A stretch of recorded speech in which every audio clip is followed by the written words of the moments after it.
Welcome sa Cloudy Movie Recap. Ang pelikulang ikukwento natin ngayon ay ang Storm Crasher. Halina't simulan na natin. Noong unang panahon, ang mga tao sa maliit at magandang bayan na ito ay namumuhay ng maayos kasama ang kalikasan. Ngunit nagsimulang magbago ang lahat ng paulit-ulit na dumaan ang malalakas na bagyo sa La Mancha, na nagdulot ng hindi pa nakikitang pagkawala ng mga ari-arian. Lalong lumala ang sitwasyon kaya karamihan sa mga tao ay umalis na sa bayan o naghahanda ng umalis. Ngunit nangako si Alfonso na hindi niya kailanman iiwan ang lugar na ito dahil isa siyang Quixote, isang pamilya na nanirahan at namatay na rito sa loob ng maraming henerasyon.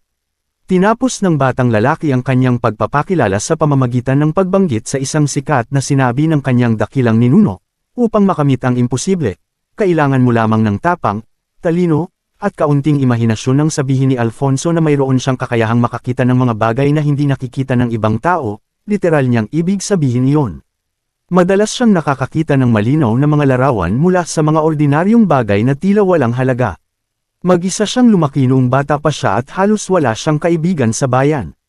Dahil dito at sa katotohanang namamana sa kanilang pamilya ang ganitong kakayahan, nagkaroon si Alfonso ng kakaibang ugali. Una sa lahat, mayroon siyang 3 kuneho na kaibigan na siya lamang ang nakakakita. Sa labas ng La Mancha ay may malalaki at abandonadong windmill. Para kay Alfonso, ang mga ito ay parang malalaking troll na mababait sa kanya. Nakikita rin niya ang mga ulap na nagdadala ng mga bagyo bilang isang napakalaking halimaw na nagbabanta sa bayan. Isang hapon, habang naglalaro si Alfonso sa paligid ng mga windmill kasama ang kanyang 3 haka-hakang kaibigang kuneho, may napansin siyang nakakabahala. Nakita niyang muling papalapit ang madidilim at kumukulog na ulap patungo sa bayan. Agad siyang tumakbo at sinimulang itali ng maayos ang mga umiikot na bahagi ng windmill upang hindi ito tanggayan ng bagyo. Ngunit habang ginagawa niya ito, natanggal ang mga talim ng windmill at nagsimulang gamulong papunta sa mga bahay sa La Mancha. Masayang nagbisikleta si Alfonso habang ang malalaking talim ay nakakasira ng iba't ibang bahay. Pagdating niya sa sentro ng bayan, nadala na ng mga talim ang iba't ibang bagay mula sa mga bahay tulad ng telebisyon at mga libro. Samantala, nakilala rin ni Alfonso si Pancho Panza sa sentro ng bayan. Magkasing edad ang dalawang bata ngunit malinaw na hindi sila magkasundo. Ito ay dahil matagal nang hindi nagkakasundo ang pamilya Panza at pamilya Quixote sa loob ng maraming henerasyon. Nang magkaharap sila, tila handa silang maglaban. Mabuti na lamang at dumating si Victoria, isang batang babae sa bayan na kaedad nila, at napigilan ang tensyon. May problema si Victoria sa isang mata kaya nagsusuot siya ng takip sa kanang mata. Siya ay matapang at palakaibigang babae na nakatira sa La Mancha kasama ang kanyang tiyuhin at tiyahin dahil wala na ang kanyang mga magulang. Siya rin ang lihim na gusto ni Alfonso kaya agad itong tumakbo pauwi nang makita niya siya. Hindi nagtagal, nakauwi si Alfonso kung saan mainit siyang sinalubong ng kanyang ama na si Mr. Quixote. Samantala, alam naman ng kanyang ina na si Mrs. Quixote na may kalokohan na naman ang kanyang anak. Tinanong niya kung ano ang ginawa niya buong hapon, at sumagot ang bata na sinasanay lamang daw niya ang kanyang alagang manok. Ngunit biglang dumaan sa kalsada ang mga talim ng windmill kasama ang iba pang gamit sa bahay, kaya agad na nabunyag ang kasinungalingan ni Alfonso. Pinarusahan siya ng kanyang ina at hindi siya pinayagang lumabas sa loob ng 1 linggo. Nag-aalala rin siya na nagiging makulit ang kanyang anak dahil wala itong gaanong kaibigan. Samantala, naiintindihan naman ni Mr. Quixote na iba lamang ang paraan ng kanyang anak sa pagtingin sa mundo. Sa kabilang kalsada naman, dahan-daang umuuwi ang kaaway at kapitbahay ni Alfonso na si Pancho.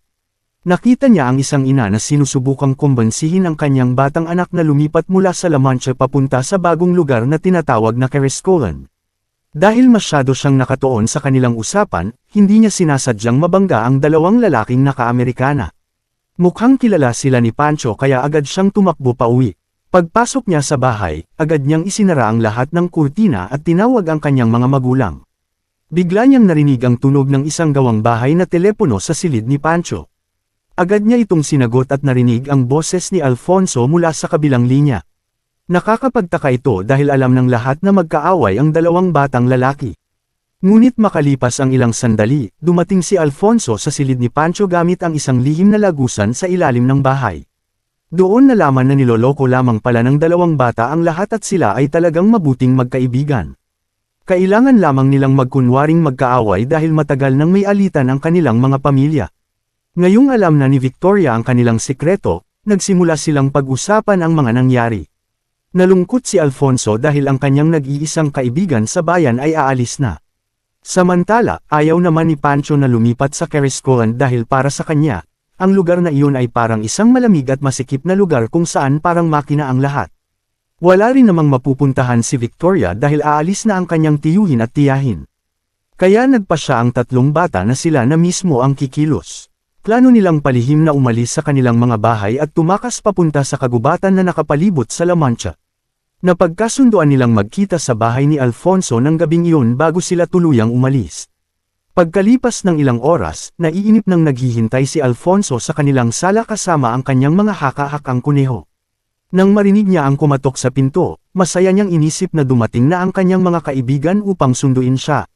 Ngunit nagbago ang lahat nang buksan niya ang pinto at makita niyang si Carrasco kasama ang kanyang 2 tauhan ang nasa harap ng bahay.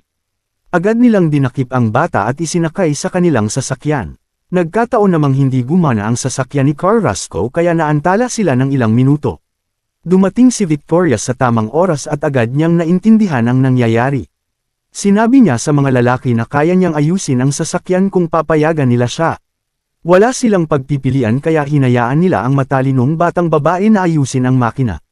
Ngunit sinadya ni Victoria na lalo itong guluhin upang magkaroon ng sapat na oras si Pancho na mailabas si Alfonso mula sa likurang bahagi ng sasakyan.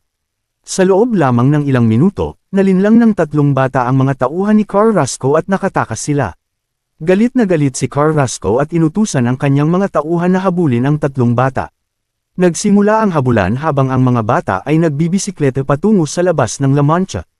Malapit na silang mahuli nang bigla silang makarating sa isang luma at sirang tulay na nag-uugnay sa bayan papunta sa kagubatan. Matapang na tumawid ang mga bata isa-isa hanggang sa biglang nangyari ang isang aksidente. Bumigay ang tulay dahil sa bigat ni Pancho at nahulog siya pababa sa gilid ng bangin. Ngunit nakahawak siya sa isang lubod at nailigtas ang sarili. Tinulungan siya nina Alfonso at Victoria at sabay nilang hinayla siya pataas. Naiwan naman sa kabilang panig ang mga tauhan ni Carrasco dahil tuluyang nasira ang tulay. Sinabi ni Carrasco sa mga bata na kahit nakatakas sila, mula sa kanya, marami pa ring hindi nakikitang panganib sa kagubatan. Samantala, sa bahay ng mga Panza, abala si Mr. Panza sa kanyang silong. Doon nalaman na isa pala siyang imbentor at mayroon siyang lihim na laboratorio sa ilalim mismo ng kanilang bahay.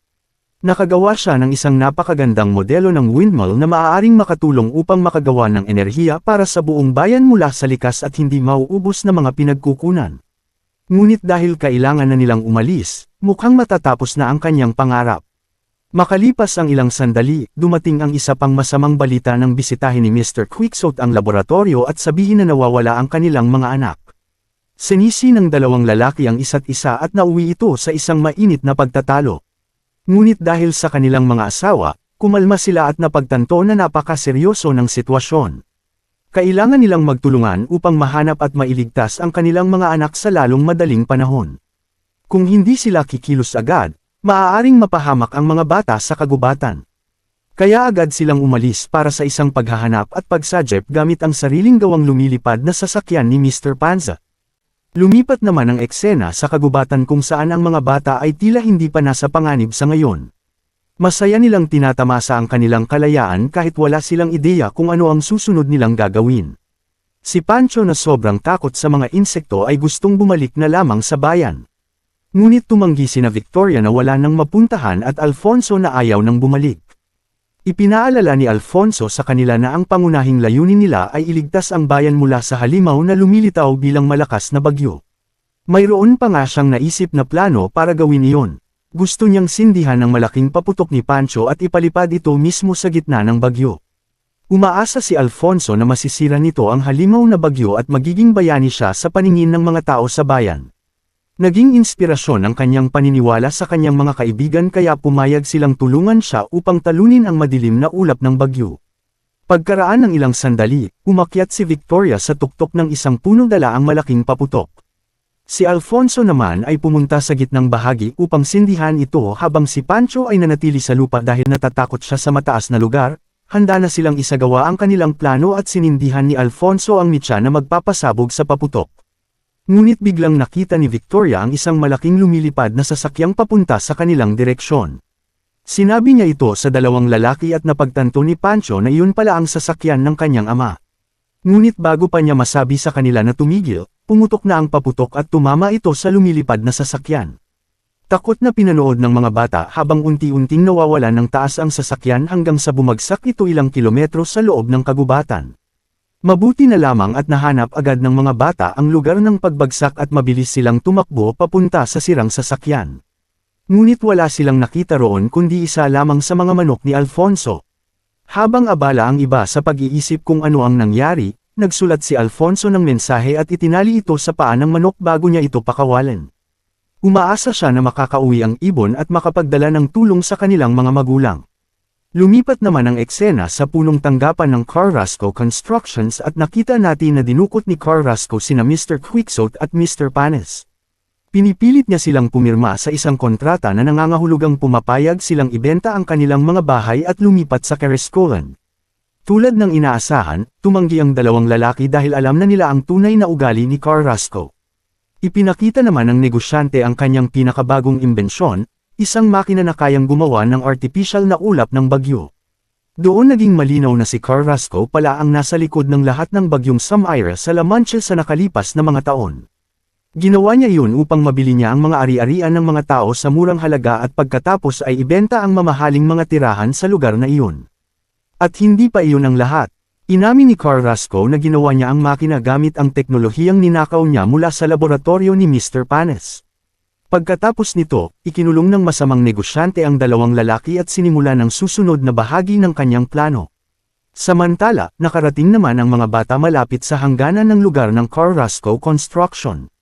Nakita nila na halos kalbo na ang kagubatan dahil pinutol ang maraming puno at ang buong lugar ay parang isang napakasamang lugar. Nakita rin nila ang isang malaking makina na gumagawa ng artificial na mga ulap ng bagyo. Doon napagtanto ng mga bata na si Carrasco ang dahilan ng lahat ng kaguluhang nangyari sa kanilang minamahal na bayan sa loob ng maraming taon. Sa loob naman ng opisina, isinantabi ni na Mr. Quixote at Mr. Panes ang kanilang mga pagkakaiba at nagtulungan. Natalo nila ang bantay sa pintuan at kinuha ang kanilang mga damit upang makapagkunwari. Pumunta si Mr. Panes sa makina upang sirain at patayin ito, habang si Mr. Quixote naman ay palihim na lumabas upang hanapin at iligtas ang kanilang mga anak. Ngunit sa kasamaang palad, nahuli ni Carrasco si Mr. Quixote sa ibabaw ng kanyang malaking makina. Napansin ng negosyante na nanunood ang mga bata kaya nagpasya siyang gumawa ng isang mapanlinlang na paraan. Yamakap siya kay Mr. Quixote na mula sa malayo ay mukhang magkaibigan sila. Sigurado si Alfonso na hindi kailanman magiging kaibigan ng kanyang ama ang isang masamang tao tulad ni Carrasco. Ngunit nagsimulang magduda si Pancho. Hinarap niya si Alfonso at inakusahan siyang nagtaksil. Dahil dito, nagpasya si Pancho na bumalik mag-isa sa La Mancha. Inaliw naman ni Victoria si Alfonso at nangakong susubukan niyang kumbansihin si Pancho na bumalik agad. Nang gabing iyon, mag-isa si Alfonso sa isang kuweba kasama lamang ang kanyang mga haka-hakang kuneho. Napaluha siya nang mapagtanto niyang ang kanyang nag-iisang kaibigan ay naniniwala ng anak siya ng isang traidor. Samantala, ginagawa naman ni Victoria ang lahat upang kumbansihin si Pancho na bumalik at bigyan ng pagkakataon si Alfonso na ipaliwanag ang sarili. Habang nag-uusap sila ng seryoso, bigla nilang nakita ang isang manok na may nakataling sulat sa paa. Agad nilang hinuli ang ibon at binasa ang sulat na nakatali sa paa nito. Habang binabasa ito ni Victoria, ibinuhos ng bata ang kanyang damdamin sa sulat at inilarawan sina Pancho at Victoria bilang kanyang pinakamatalik na kaibigan. Dahil dito, napaluha ang dalawa at nagbago ang isip ni Pancho. Nagpasya silang bumalik at tulungan ang kanilang kaibigan na nangangailangan ng tulong. Ngunit bago pa sila makaalis, nahuli si Pancho ng isang malaking makinang parang gagamba na pag-aari ni Carrasco. Mabuti na lamang at naiwasan ni Victoria ang mga pag-atake at agad siyang pumunta sa kuweba kung saan nag-iisa si Alfonso. Malungkot pa rin si Alfonso at ayaw niyang makinig sa sasabihin ni Victoria. Ngunit nang sabihin nitong nasa panganib si Pancho, agad siyang kumilos. Sabay silang pumunta sa Carrasco Constructions upang iligtas ang kanilang kaibigan. Hindi nila alam na hinihintay pala sila ng tusong negosyante. Gumawa si Carrasco ng mga artificial na bagyo gamit ang kanyang makina at agad na napalibutan sina Alfonso at Victoria kasama ang kanilang lumilipad na sasakyan. Ngunit kahit ganoon, nakarating pa rin sila sa crane kung saan nakakulong si Pancho. Tumalon si Alfonso papunta sa crane at ginamit ang isang hydraulic device upang mapalaya si Pancho. Nagyakap ang dalawang lalaki at nagpasya silang muling magtulungan. Pagkatapos nito, ginamit ng tatlong bata ang kanilang sasakyan upang alisin ang mga ulap ng bagyo.